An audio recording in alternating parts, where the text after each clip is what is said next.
Welcome back to September 28th MWOD. It's the day where I turn 17 all over again. This day is about living forever, and if you're going to live forever and you're going to have supple, fantastic tissues, then one of the things you got to deal with is how to sleep. We've been getting some requests on MWOD about where the hell do my shoulders go when I sleep, and I see people screwing this up all the time. So tonight we're going to talk about these small details. Okay, number one. I don't care what kind of pillow you use, it doesn't matter if it's a buckwheat, feather, Tempur-Pedic, whatever. You've got to get enough cervical or cervical support to really kind of protect your neck during the night. You cannot sleep on your stomach. I cannot repeat this enough or emphasize this enough. You cannot sleep on your stomach. Don't do it. It's the death. My wife is shaking her head. She's like a three-quarter sleeper. It's the devil. And the reason you can't sleep on your stomach is that you crush down all your little cervical joints all night long, and then by closing those things down all night long, the little precious joints, you potentially trash all of that neural kind of gliding and opening, nice, beautiful opening joints. So here's what it looks like. You need one or two pillows. You've got to get enough, and if you're having a neck problem or pillow problem, what you're going to do is you're going to take a little towel, this little hand roll. It's from the office, but you get the idea. I'm going to slide it into the pillowcase. Look, poof, I have an instant orthopedic pillow. Here's the deal. If you don't have an orthopedic pillow, you've got one pillow. This is what happens. As you sleep, you see how I've closed the joints down? And I'm just violating midline stabilization principles all night long. So imagine if you were at your desk all day and you did this, and then your shoulder came forward to that position.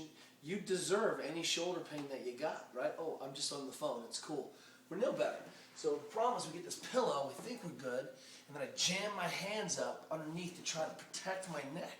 And so now I've slept like this all night long. I'm doing some weird thing trying to protect my neck, when all I need to do is give my neck support. So I slip that little towel roll in here.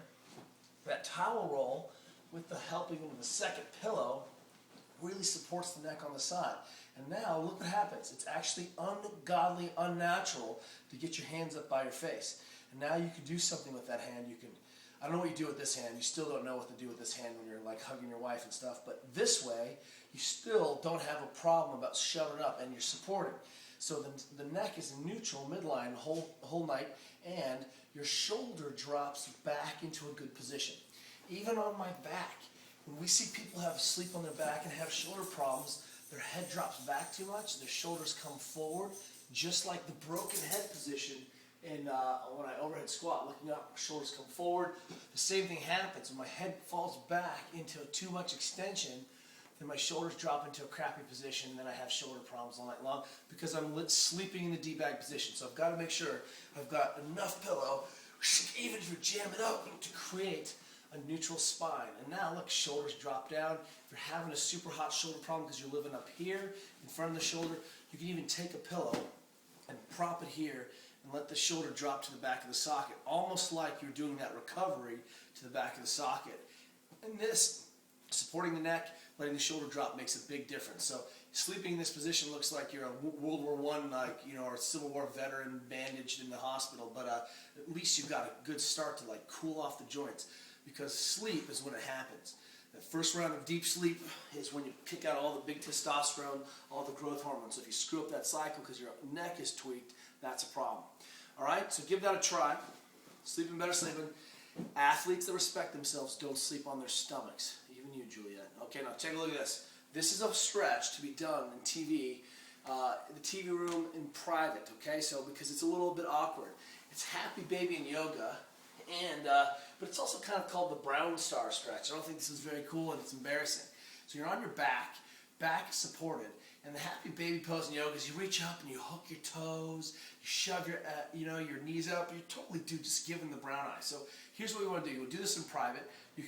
What I want you to notice is that in this position, my legs naturally drop into a position where my feet are orientated straight, and you'll notice that they are not turned out 30 degrees. If you lay on your back, that's weird. So if your back is supported in neutral and basically you're squatting, take a look. Your feet are pretty straight. That's the natural orientation. And the wider I get, my feet still stay straight. Isn't that weird? They don't naturally turn out. And it's because you're turning out, because you're getting deeper and deeper trying to solve the problem. So note that's the position.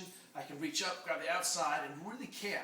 When most of us were in this kind of splits position. A lot of you complained of pain in the knee. Absolutely. Because of the attachments here, you can sometimes get a little force here that doesn't feel good. But in this position, I've taken that out of the equation, and I can hit that doesn't feel like adductor magnus, but more of kind of this more proximal hip and some of that. And so it allows me to roll back and forth. And if you've seen any of Dick Herzl's stuff, you know, he's got a band on his hips and he's doing this roll around. We'll explore some of that this week too. But just hang out, shove your knees out, press your back flat into the ground, camp out, and just see if you can tear on that stuff. Contract, relax, but do it in the privacy of your home because it makes people uncomfortable. And that's called happy baby, okay? We're going to add a couple other pieces. Since I'm laying on my back already, I need to go after the ribs. So we're going to go after that first rib, second rib.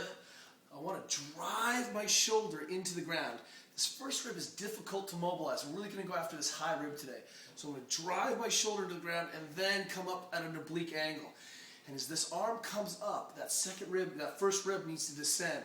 So if I'm here, it's not very painful. I can just do my normal business, but I really want to get some pressure going into that first rib. You can feel it palpate, and then I'm going to just oscillate my arm into different corners.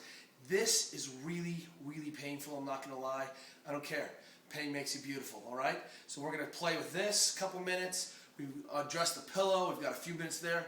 Last thing that we're going to go on tonight, just some kind of odds and ends, is that I want you to think about the anterior compartment. Some people I've been talking about complaining about shin splints, and they were like, hey, well, we think it's just pulling off of the bone, but we want you to go ahead and think about stretching and mobilizing the front of your shin. So it's an easy way to kind of camp out. We spend a lot of time in the posterior compartment. Let's go ahead and wind this up and get in the anterior compartment. And look, that's a really important position for me, especially as I try to point my toe and get into these nice hollowed positions. But if I'm tight and short here, my calves are working hard, and this anterior compartment isn't going to be kind of working optimally. So point the toes and just go ahead and spend some time really opening up that anterior compartment. It's almost like the fighting positions and spending some time even sitting here is going to undo that too. All right? Happy birthday to your neck and pillow. This is the start of not sleeping on your stomach, and we'll see you tomorrow.